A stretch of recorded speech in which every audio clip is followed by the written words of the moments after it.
Bapa Surgawi, kami datang kepadamu Tuhan. Kami sudah berada di bulan di mana kami mengenang, memperingati akan kelahiran-Mu. Tuhan, kami mengucap syukur, kami diberikan kesempatan untuk hidup, kami diberikan kesempatan untuk mengikut-Mu, dan kami terus diberikan kesempatan untuk menjadi saksi-Mu. Mari Tuhan, pada siang hari ini Kau hampiri kami, Kau berbicara kepada kami, Kau memberkati kami. Firman-Mu yang kami akan pelajari bersama-sama, biarlah menguatkan kami, memberikan bimbingan kepada kami untuk sungguh-sungguh setia mengikut-Mu sebagaimana Engkau setia sampai Engkau mati, disalibkan oleh karena kami. Terima kasih Tuhan, mari berbicara kepada kami, kuduskan kami, hati pikiran kami, ampuni dosa kami, karena kami minta ini di dalam nama Tuhan Yesus. Amin. Oke, shalom, selamat pagi. Semua sehat-sehat? Puji Tuhan. Ya, mengingat kita sudah berada di bulan Desember, ya, maka sebaiknya kita melihat dan merefleksikan cerita Natal, ya, kisah Natal, berita Natal.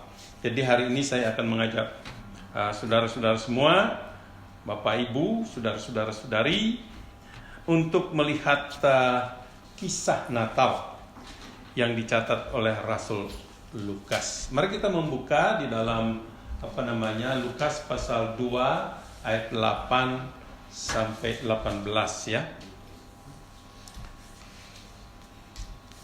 Di daerah itu ada gembala-gembala yang tinggal di padang menjaga kawanan ternak mereka pada waktu malam. Tiba-tiba berdirilah seorang malaikat Tuhan di dekat mereka, dan kemuliaan Tuhan bersinar meliputi mereka, dan mereka sangat ketakutan. Lalu kata malaikat itu kepada mereka, "Jangan takut, sebab sesungguhnya aku memberitakan kepadamu kesukaan besar untuk seluruh bangsa. Hari ini telah lahir bagimu juru selamat, yaitu Kristus Tuhan di kota Daud. Dan inilah tandanya bagimu. Kamu akan menjumpai seorang bayi dibungkus dengan lampin dan terbaring di dalam palungan. Dan sejumlah besar bala tentara surga yang memuji Allah katanya, kemuliaan bagi Allah di tempat yang maha tinggi, dan damai sejahtera di bumi di antara manusia yang berkenan kepadanya." Setelah malaikat-malaikat itu meninggalkan mereka dan kembali ke surga, gembala-gembala itu berkata seorang kepada yang lain, "Marilah kita pergi ke Bethlehem untuk melihat apa yang terjadi di sana seperti yang diberitahukan Tuhan kepada kita." Lalu mereka cepat-cepat berangkat dan menjumpai Maria dan Yusuf dan bayi itu yang sedang terbaring di dalam palungan. Dan ketika mereka melihatnya, mereka memberitahukan apa yang telah dikatakan kepada mereka tentang anak itu. Dan semua orang yang mendengarnya heran tentang apa yang dikatakan gembala-gembala itu kepada mereka. Saudara, dari pembacaan kita ini, saya mengangkat sebuah tema, dan mereka terheran-heran. Saya ambil dari ayat yang yang 18 itu. Mengapa Natal menakjubkan? Mengapa mereka terheran-heran? Heran, takjub, kagum, ya. Nah, ini perlu kita tanyakan. Saya tidak tahu apakah kita ketika membaca kisah Natal itu, kita juga heran, kagum, takjub, atau biasa-biasa aja, karena sudah dengar dari cerita dari sekolah minggu, ya biasa-biasa aja. Tapi kalau kita renungkan, sungguh-sungguh renungan, kita bisa kagum juga ya. Karena tidak ada cerita seperti itu. Coba lihat ayat 18 kembali.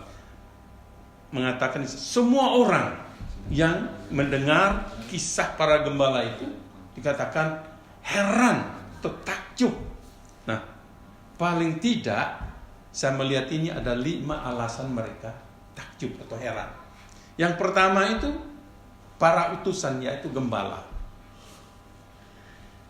Para gembala adalah orang-orang yang berada di lapisan rendah sekali, ya, tidak berpendidikan, dianggap tidak berpendidikan, orang kasar, masyarakat yang miskin, dan dianggap tidak dapat diandalkan.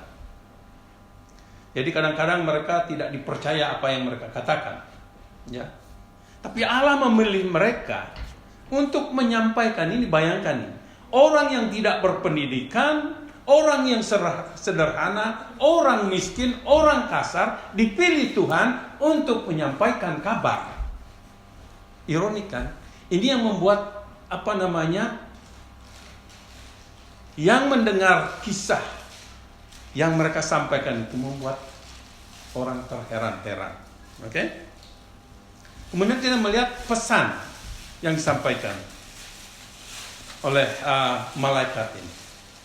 Ini juga menakjubkan. Ini malaikat yang menyampaikan. Mereka tidak hanya diberitahu bahwa seorang bayi lahir. Malaikat-malaikat muncul dalam kemuliaan.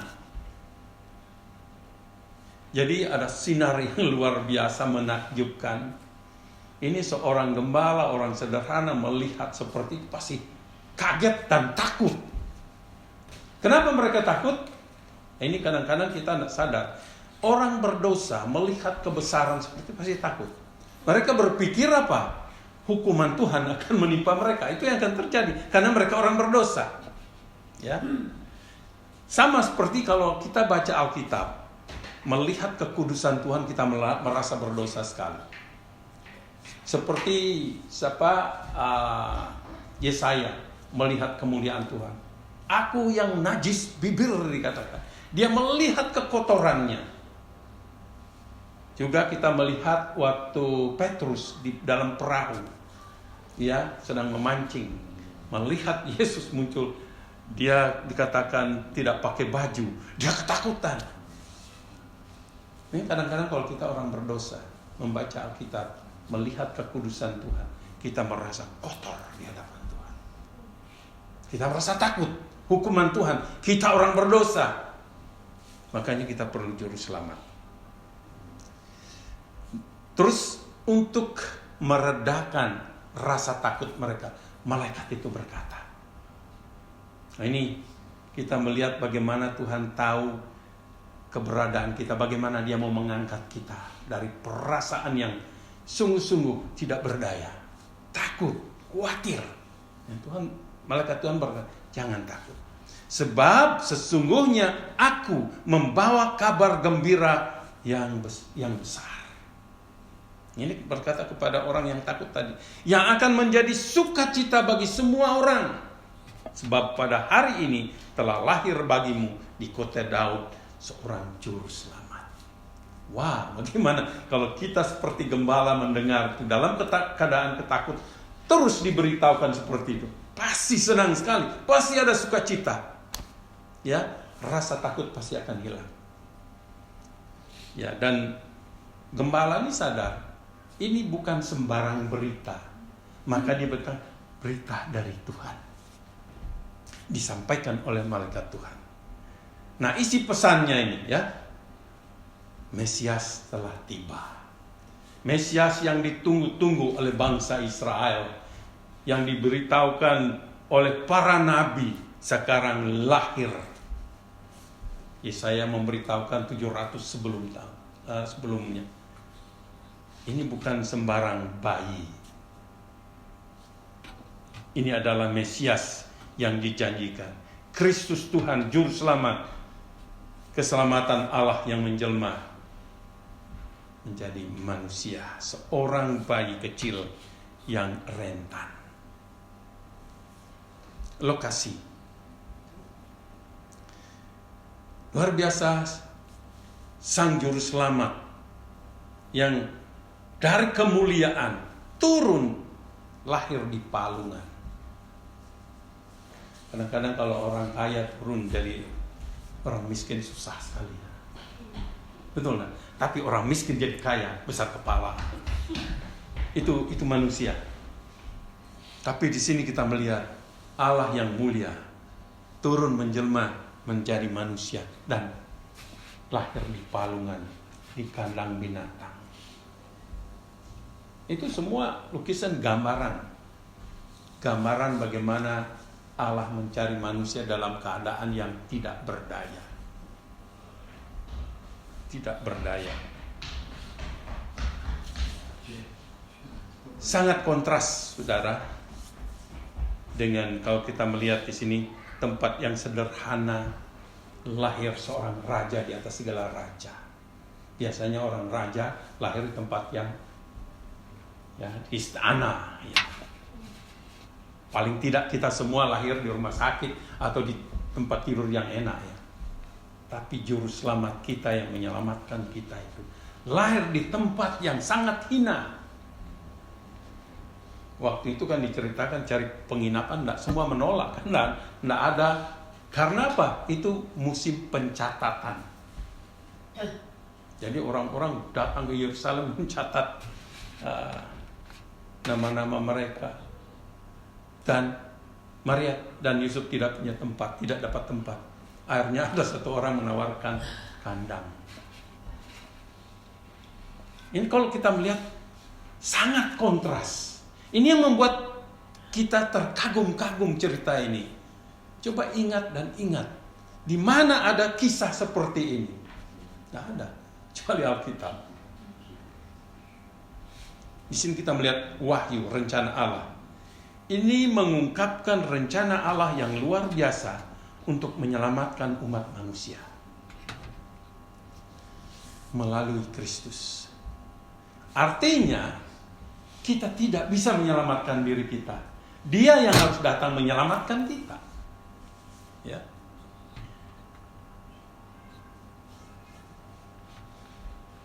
Saudara yang dikasihi oleh Tuhan, intinya di sini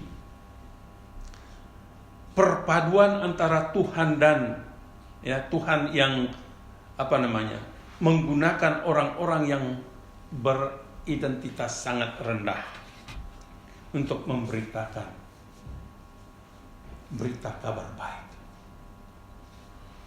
Pernah enggak saudara berpikir kita ini orang-orang biasa? Mungkin kita enggak sadar, kenapa saya bisa melayani gitu loh?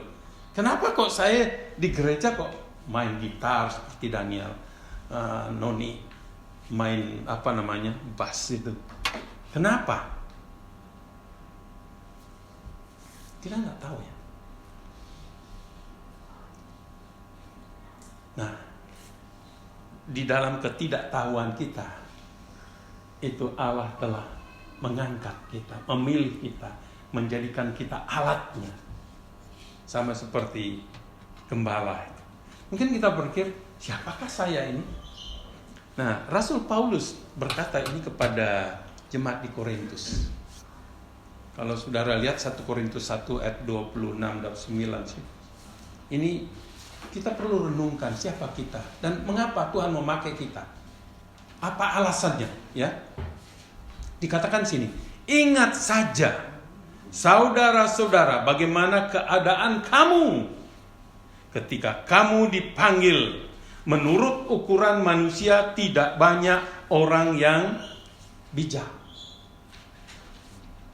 tidak banyak orang berhikmat, tidak banyak orang yang berpengaruh, tidak banyak orang yang terpandang. Tetapi apa yang bodoh bagi dunia dipilih Allah untuk memalukan orang-orang yang berhikmat. Dan apa yang lemah bagi dunia dipilih Allah untuk memalukan apa yang kuat dan apa yang tidak terpandang dan yang hina bagi dunia. Tetapi dipilih Allah, dikatakan sini. Bahkan apa yang tidak berarti dipilih Allah untuk meniadakan apa yang berarti. supaya jangan ada seorang manusia pun yang memegahkan diri di hadapan Allah. We are nothing without Him. Kita dipilih, ini luar biasa. Dari sekian manusia di dunia ini, kok kita yang kelompok kecil ini punya hati, diberi hati untuk ikut Tuhan, untuk percaya Tuhan. Bersyukurlah, ya, bersyukurlah kita. Kita hanya bisa lihat, terima kasih Tuhan. Pagi hari saya bangun, hari Minggu pagi saya sudah diingatkan pergi bersekutu. Victor jauh-jauh dari sana, puji Tuhan. Ya, haleluya. Dan itulah kita. Kita diingatkan. Kita ini berharga. Mari kita melihat berikutnya kisah Natal yang perlu diluruskan. Ada cerita-cerita yang perlu kita tahu, kita diluruskan. Orang Majus. Ya, mari kita melihat. Apakah benar jumlahnya 3? Di kartu-kartu, betul enggak? Di kartu-kartu selalu orang Majus itu 3 orang gitu loh. Kenapa? Dan kita percaya itu. Setiap tahun kita terima kartu 3 orang Majus datang. Kenapa? Karena persembahan mereka. Mas, kemenyan, dan mur. Jadi 3 orang. Dipikir 3 orang. Memang dalam Alkitab itu jamak. Lebih dari 1. Tapi tidak berarti itu 3. Tidak disebutkan. Dan mereka memang perjalanan sangat jauh. Ya. Dan gambar 3. Kemudian apakah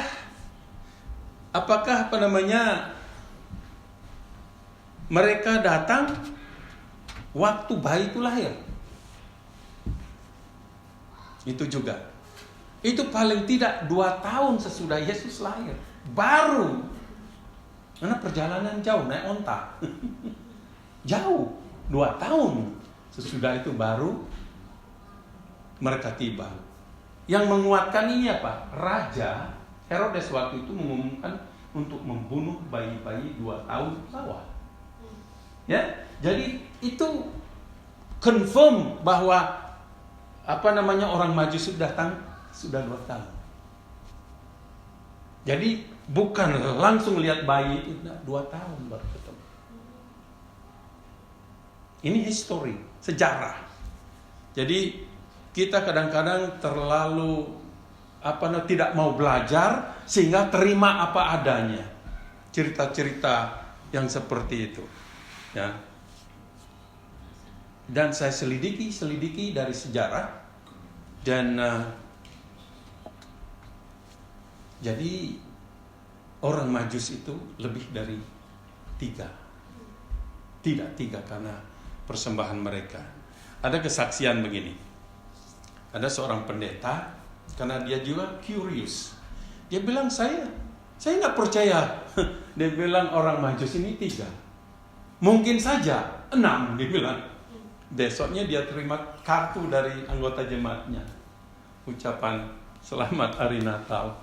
Dia bilang dengan berkata bahwa orang Majus itu 6. Dia bilang, oh ini orang tua ini mendengar khotbahnya dia terbahak-bahak gitu loh. Jadi ya kembali lagi cerita orang Majus, kita perlu jangan hanya percaya 3 orang. Persembahannya memang emas, kemenyan, dan mur. Okay? Dan itu juga melambangkan Yesus sebagai raja, sebagai imam dan nabi ya. Nah sekarang para gembala. Ini juga perlu diluruskan. Siapa gembalanya? Kenapa ada membantah? Tidak mungkin gembala itu mengembalakan musim dingin. Tidak mungkin. Nah, ada yang menyelidiki. Itu musim dingin di Israel dengan di Eropa lain. Kadang-kadang ada snow sedikit, tetapi itu tidak dingin. Tidak dingin sekali. Dan dikatakan di sana ada api ya, mereka menghangat-hangat dengan. Bahkan kalau lebih teliti lagi, itu kandangnya itu ada di gua-gua. Jadi domba-domba itu hangat tetap. Dan juga perlu diingat, domba-domba yang bagaimana yang digembalakan itu? Itu domba-domba yang dipersiapkan untuk korban. Itu. Jadi tidak sembarang domba. Domba yang akan dipersiapkan untuk korban. Jadi itu kalau kita pelajari sejarah, kita akan tahu semua itu. Memang Alkitab tidak menulis secara rinci semuanya. Itulah sebabnya di dalam Yohanes katakan kalau semua ditulis sampai Yesus mandi, Yesus ini dan itu tidak akan cukup. Betul. Saya aja kalau tulis cerita saya sendiri, panjang. Dari sejak lahir, transmigrasi, dibesarkan, sekolah dan sebagainya, sampai nikah, punya cucu dan sebagainya. Wah, itu panjang sekali. Pada abad pertama itu gembala-gembala umumnya dicemooh, diejek oleh orang-orang, dikenal sebagai orang malas. Kadang-kadang saya pikir, kenapa Tuhan kok memilih orang-orang seperti itu? Apa yang dianggap rendah, bodoh oleh dunia itu dipilih. Jadi tolong jangan judgmental ya. Melihat orang yang orang yang sederhana, penampilannya sederhana, kelihatan bodoh, hati-hati. Bukan apa yang kita lihat, bukan apa kata kita, tapi apa kata Tuhan. Ya.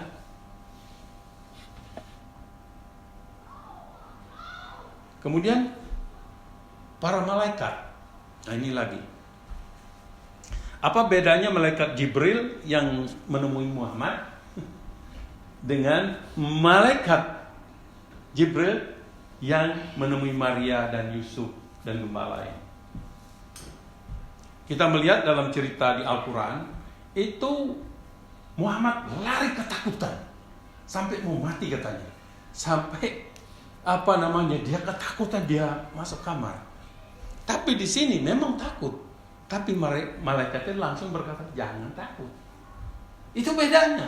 Jangan takut, karena aku memberitakan kabar gembira, kesukaan besar bagi seluruh bangsa, bukan saja untuk orang Yahudi. Makanya Natal itu untuk seluruh dunia. Yesus itu untuk dunia. Cuma bagi yang percaya, ya menjadi berkat. Ya, bagi yang tidak percaya, tidak mendapat berkat. Ya bersyukurlah kalau kita membuka hati, menerima Dia sebagai Tuhan dan Juru Selamat. Amin. Sekarang perhatikan siapa para malaikat yang menyampaikan kabar baik ini kepada para gembala. Bukanlah hal yang aneh. Menurut kita mungkin kok aneh ya, kok gembala. Kenapa kok malaikat tidak pergi ke raja atau para pemimpin, para orang kaya? Kenapa? Ini kan cara-cara kita berpikir. Kita mungkin tanya, kenapa dia tidak datang ke istana? Malaikat itu kasih tahu. Karena Tuhan tahu hati manusia. Kalau dikasih tahu, raja itu nggak mau langsung. Karena posisinya dia terancam. Ya, jadi saya memang kepingin saja dalam hati. Kenapa malaikat itu naik gunung, teriak-teriak. Hari ini, halo, bangun. Hari ini telah lahir bagimu Juru Selamat. Saya kepingin begitu. Ya. Tapi Tuhan punya cara sendiri. Kita melihat ketika Musa lahir, Allah menyerahkan dia langsung kepada orang penting, itu kepada raja Firaun. Tetapi malaikat alih-alih memberi tahu seorang yang penting, mengumumkan kelahiran Yesus, kelahiran Mesias. Tapi kalau kita lihat, itulah Natal. Yang saya bertanya-tanya terus, mengapa dan mengapa? Tapi hikmahnya luar biasa kalau kita lihat. Dalam kesederhanaan kita, Dia menghampiri kita. Entah kita tidak berpendidikan, entah kita miskin dan sebagainya, Dia mau menghampiri kita. Hal yang saya mau luruskan juga ini tentang Natal. Pernah saudara dengar kalau Natal yang kita rayakan itu menggantikan perayaan Dewa Matahari? Pernah dengar? Di abad keempat. Itu sebenarnya karena kita hanya berfokus pada kekristenan Barat dan Eropa. Tetapi kalau kita telusuri dari awal, itu lain ceritanya. Karena dari abad kedua, orang Kristen mula-mula, orang Kristen Koptik sudah merayakan Natal pada abad kedua. Ceritanya gimana? Mari saya ceritakan supaya benarkah tanggal 25 Desember itu benar-benar Yesus lahir? Saya selidiki itu. Selidiki itu harus melihat sejarah awal. Yesus itu menurut catatan tradisi kuno, Yesus conception-nya dikandung itu tanggal 25 Maret. Maret ke Desember berapa? 9 bulan. Bagaimana 25 Maret? Dihitung begini. 25 Desember dihitung dari kelahiran Yesus itu ada 8 hari menuju tanggal 8 hari Yesus disunat. Dengan lahir tanggal 25 Desember, tanggal 1 Desember, tanggal 1 Januari Yesus disunat. Berapa hari? 8. Coba hitung ke belakang. 25 Desember. Ngerti enggak? Nangkap? Jadi tanggal 25 Desember itu memang benar-benar menurut catatan tradisi adalah hari kelahiran Yesus. Jadi tidak menggantikan perayaan Dewa Matahari sesuai dengan catatan sejarah Romawi. Tidak. Itu abad keempat baru muncul. Sedangkan ini abad kedua. Ingat itu, ya. Jadi jangan sampai kita saksi Yehova tidak percaya ini. Yesus lahir tanggal 25. Yesus tidak perlu dirayakan tanggal 25. Tetapi catatan sejarah tradisi tepat. Nah, Yohanes ini punya murid namanya Polikarpus. Polikarpus memuridkan Iranius. Iranius memuridkan Hippolytus. Dan 3 kunci ini yang membongkar sejarah ini. Yang mencatat. Ya. Jadi Polikarpus memberitahukan bahwa Yesus dikandung, konsepnya itu pertama itu tanggal 25 Maret. Dihitung kemudian 25 ke Desember itu 9 bulan. Dan kemudian yang ketiga itu Iranius, ya, dia generasi ketiga dia mengatakan Immaculate Conception. Jadi masa konsepsi itu terjadi 25 Maret. Iranius itu murid Polikarpus. Kemudian yang menyampaikan tentang Yesus lahir tanggal 25 itu namanya Hippolytus. Dia generasi keempat. Jadi murid Yohanes memuridkan Polikarpus memuridkan Iranius memuridkan Hippolytus. Jadi semua mereka itu punya catatan. Itu luar biasa. Saya dari dulu percaya kalau itu Natal itu menggantikan hari raya Dewa Matahari. Ternyata tidak. Itu orang Barat, orang Eropa percaya seperti itu. Karena mereka tidak melihat sejarah awal. Ya, jadi saya berharap saudara mengerti ini. Ya, ada ungkapan begini. Pro acto calandon Januarius. Itu bahasa Latin, the act of January. The act of January atau the act of 1st January. Itu Yesus waktu itu disunat pada tanggal 1 Januari. Jadi kalau kita merayakan 1 Januari, ingat Yesus disunat. Ya, jadi luar biasa catatan sejarah yang diabaikan berabad-abad. Dan kita sering berkiblat ke Eropa, melupakan sejarah yang sebenarnya. Amin. Jadi bersyukurlah. Nah, sekarang mari kita masuk kepada pembahasan. Pokok-pokok pembahasan yang kita lihat ini. Dia, yaitu Yesus, datang karena mereka. Dia datang karena mereka. Mereka itu siapa?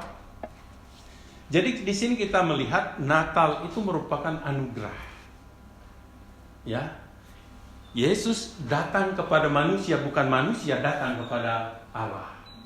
Ya. Jadi dengan segala perbuatan baik kita tidak akan bisa datang kepada Allah. Omong kosong.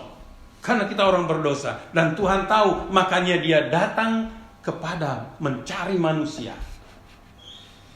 Ya. Makanya kita harus sadar, kita itu sungguh-sungguh bersyukur. Apa itu anugerah? Ya, ada yang tahu?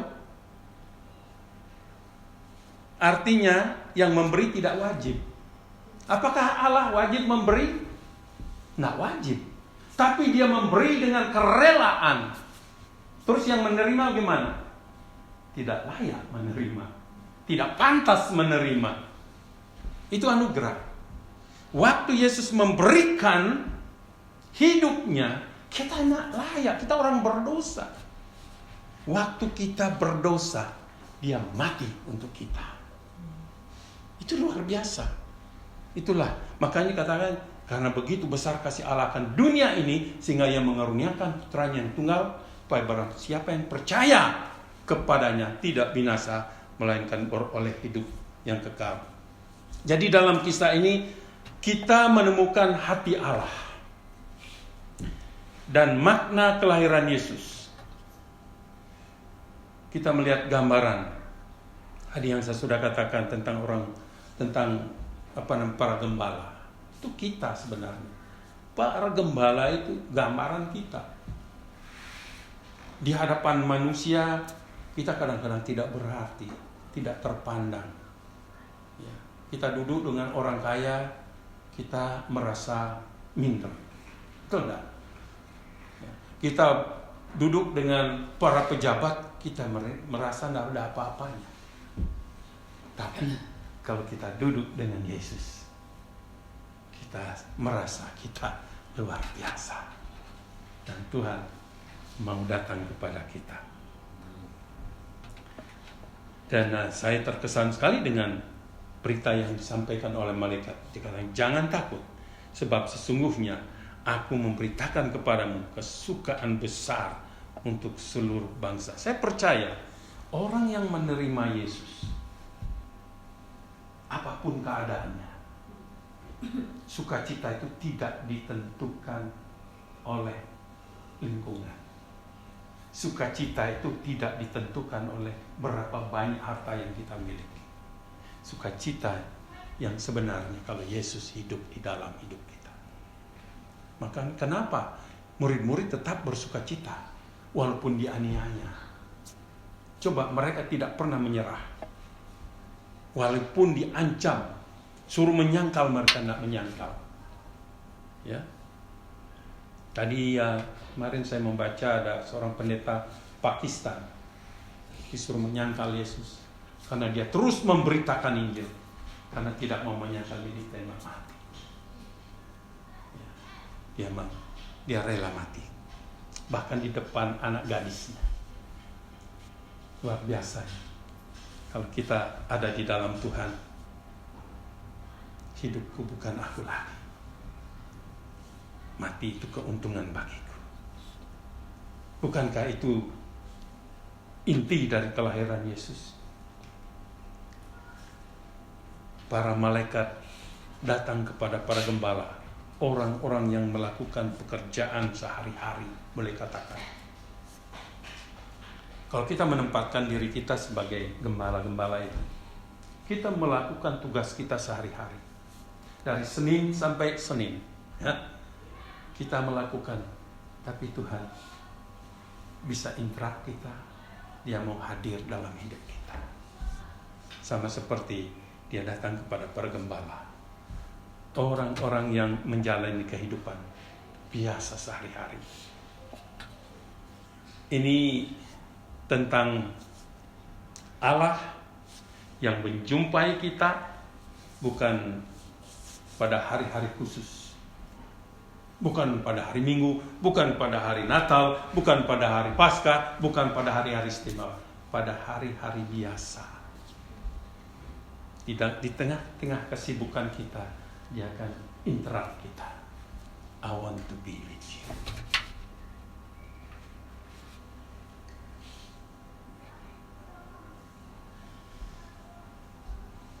Jangan takut.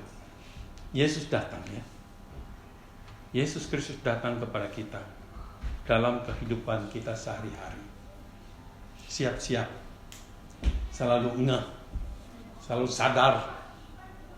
Mungkin pada saat kita tegang di kantor, Dia ada di sana berbisik, I'm here with you. Pada saat kita masakan kurang bumbu, ya.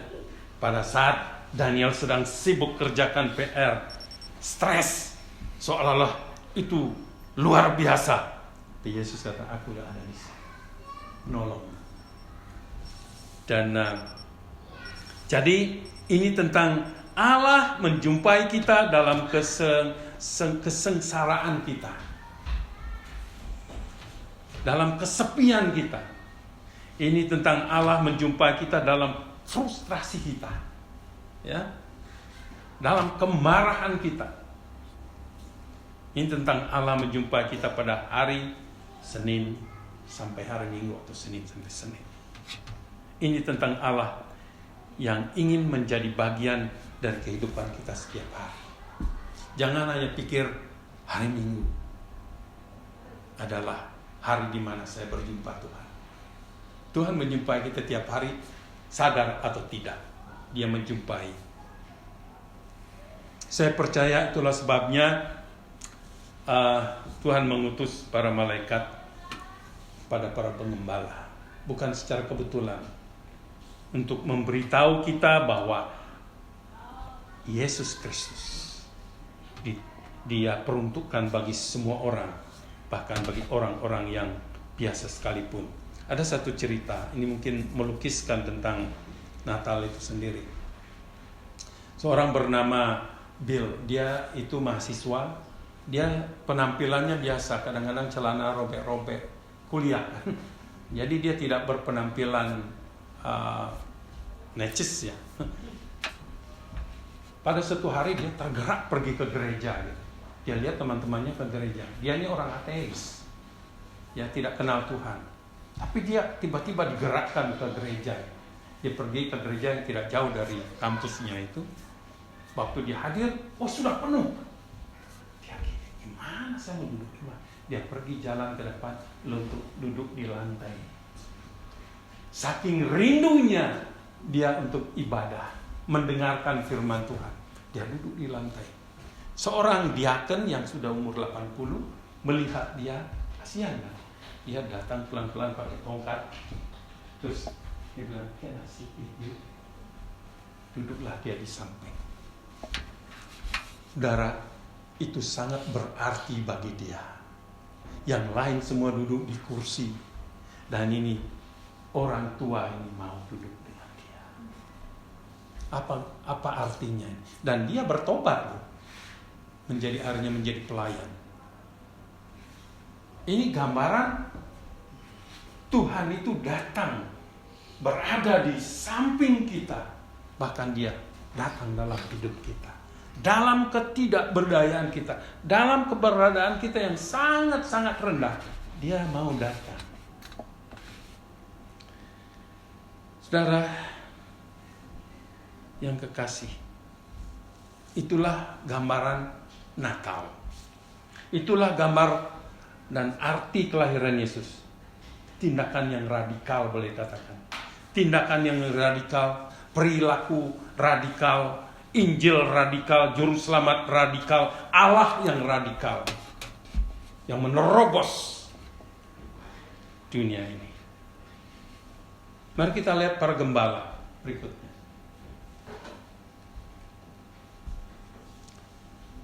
Ya, sedikit lagi. Kita hanya bisa membayangkan reaksi para gembala ini. Mereka dikatakan takut. Ya seperti yang saya katakan tadi. Orang itu takut karena mereka lihat diri mereka kecil yang dihadapi besar. Orang itu khawatir karena menghadapi masalah yang begitu besar di luar kemampuannya. Dan pada umumnya orang itu takut karena merasa dia berdosa. Nanti apalagi menghadapi Tuhan, ya jangan takut. Seusai malaikat itu berkata demikian, langit pun kita melihat kalau itu jadi cerah ya. Jadi cerah, baru terdengar musik yang luar biasa.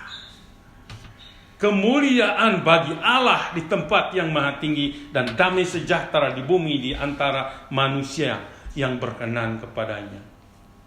Bayangkan mendengarkan lagu seperti itu. Begitu kita merasa takut tadinya, seperti gembala ini mendengar lagu luar biasa. Akhirnya diciptakan lagu-lagu Natal yang luar biasa yang tidak pernah ada bisa menggantikan syair-syair lagu tersebut. Di tengah malam yang biasa, para gembala bisa bertemu dengan sesuatu yang luar biasa, yakni Tuhan. Para gembala pasti terkejut bahwa Tuhan masuk ke dalam kehidupan mereka yang biasa.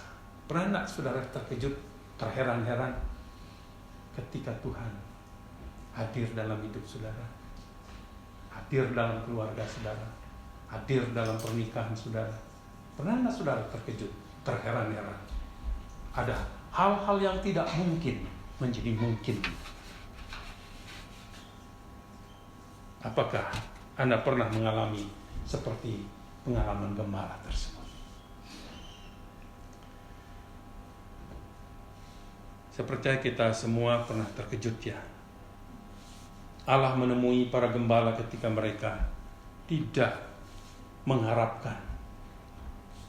Dan bahkan di tempat yang paling tidak mereka duga.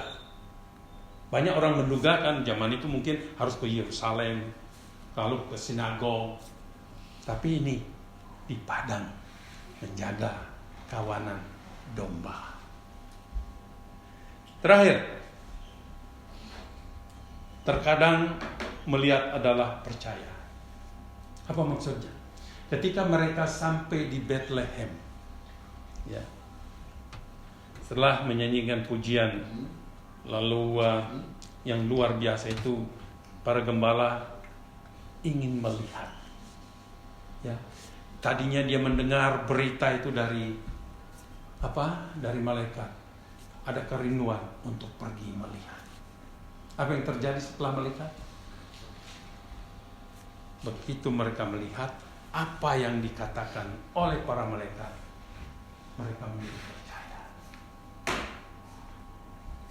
Jadi Tuhan membuktikan apa yang dia sampaikan itu benar adanya. Orang yang tadi ragu-ragu, takut dan sebagainya, tetapi diyakinkan bahwa berita itu dari Tuhan. Mereka pergi. Ya. Ketika mereka sampai di Bethlehem, ayat 16 itu, lalu mereka cepat-cepat berangkat dan menjumpai Maria dan Yusuf dan bayi itu yang sedang berbaring di dalam palungan. Dan ketika mereka melihatnya, mereka memberitahukan apa yang telah dikatakan kepada mereka tentang anak itu. Dan semua orang yang mendengarnya heran tentang apa yang dikatakan gembala-gembala itu. Jadi mereka heran, mungkin ini gembala yang bawa kabar. Ya, gembala loh. Orang yang dipandang rendah, yang tidak diakui dalam masyarakat, mereka bawa kabar dan kabarnya mengherankan. Mungkin mereka pikir, kok malaikat datang kepada gembala-gembala? Dan saudara-saudara, kembali lagi, itulah kisah Natal. Ketika Tuhan menawarkan kasih karunia, respon kita itu penting. Mari kita lihat respon orang percaya yang seharusnya. Apa yang terjadi? Maka kembalilah gembala-gembala itu sambil memuji dan memuliakan Allah karena segala sesuatu yang mereka dengar dan mereka lihat semuanya sesuai dengan apa yang telah dikatakan kepada mereka. Apa yang saudara pelajari di sini? Kadang-kadang waktu kita habis ibadah Natal, apa yang ada dalam pikiran kita? Oh, mau pergi makan ke restoran, gitu kan? Oh, mau kumpul-kumpul makan. Sudah mau bayangan yang enak-enak. Ya, tapi para gembala, kalau saudara ikuti cerita selanjutnya, dia menceritakan apa yang mereka dengar, apa yang mereka alami kepada orang lain. Itulah berita Natal. Kalau kita hanya berhenti menerima berita itu di gereja, kemudian begitu lihat makanan, semua berita itu hilang. Seharusnya terus mengiang-ngiang. Bahkan kalau sudah kumpul makan, tidak ada sedikit pun berita Natal itu kita diskusikan, kita sharing. Kita bilang, wah enak ini makanan, enak makanan, ya. Kumpul dengan keluarga itu penting. Penting sekali. Tapi selanjutnya, sesudah kita tahu berita Natal, mau nggak kita ceritakan betapa dahsyatnya? Nah, itulah yang perlu kita mereka pulang ke tempat penggembalaan, cek mungkin domba-dombanya masih oke, tapi mereka memuji dan memuliakan Tuhan. Ya, mungkin bilang puji Tuhan ya, lewat lagu atau apa dalam hati mereka menggebu-gebu memuji dan memuliakan Tuhan. Kemudian mereka nyebarkan berita itu kepada orang lain. Kalau kita sungguh terima berita Natal, terima Yesus dalam hidup kita, kita akan sama seperti gembala itu. Bagaimana dengan kita? Tahu nggak kalau orang Kristen Ortodok, mereka tidak merayakan dengan cara wah-wah, pesta-pesta. Sebelum Natal, 40 hari mereka puasa, orang Kristen Ortodok. 40 hari puasa. Mereka merayakan dengan sederhana sekali. Tapi karena kita berkiblat ke barat, wah-wah, lampu Natal luar biasa, pohon Natal luar biasa. Ya, tapi orang Ortodoks ini gereja mula-mula merayakan sederhana sekali. Mereka berpuasa, mempersiapkan diri mereka. Karena apa? Yesus itu datang di kandang. Mereka hayati itu. Itulah mereka. Dan kita. Nggak salah, saya nggak protes ya merayakan makan enak-enak. Nggak protes saya. Tapi mari kita lihat intinya. Yesus itu datang mencari kita. Saya mau simpulkan.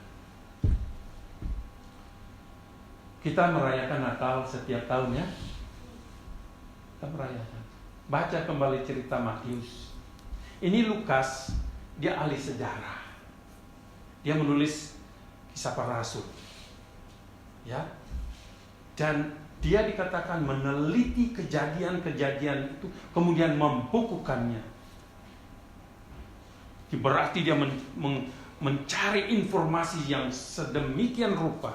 Dan dia seorang dokter juga. bukan orang sembarangan orang. Makanya apa yang dituliskan ini luar biasa, menakjubkan, mengherankan kita. Biarlah Natal menggugah hati kita untuk memuji dan memuliakan Tuhan dan meneruskan berita itu yang sudah kita terima pada orang lain. Tuhan memberkati. Amin. Mari kita berdoa. Tuhan, terima kasih untuk siang hari ini kami boleh diingatkan kembali dari cerita tentang para gembala, di mana mereka dikunjungi, didatangi oleh malaikat untuk menyampaikan berita, kabar gembira, kabar besar, kabar agung bahwa Yesus lahir untuk kami, orang-orang yang berdosa. Dan sebagaimana gembala itu telah menerima berita itu dan yakin dengan iman karena sudah melihat apa yang disampaikan malaikat itu, mereka akhirnya memuji-muji Tuhan. Biarlah pujian itu terus-menerus ada di dalam hati kami dan meneruskan berita Natal ini kepada orang yang lain. Terima kasih Tuhan Yesus. Terima kasih. Berkati kami. Sebentar lagi kami meninggalkan tempat ini. Biarlah damai sukacita dari Tuhan memenuhi hati kami. Dan kami didorong oleh Roh Kudus untuk menyampaikan berita ini kepada orang lain. Terpujilah namamu dari kekal sampai kekal. Haleluya. Amin.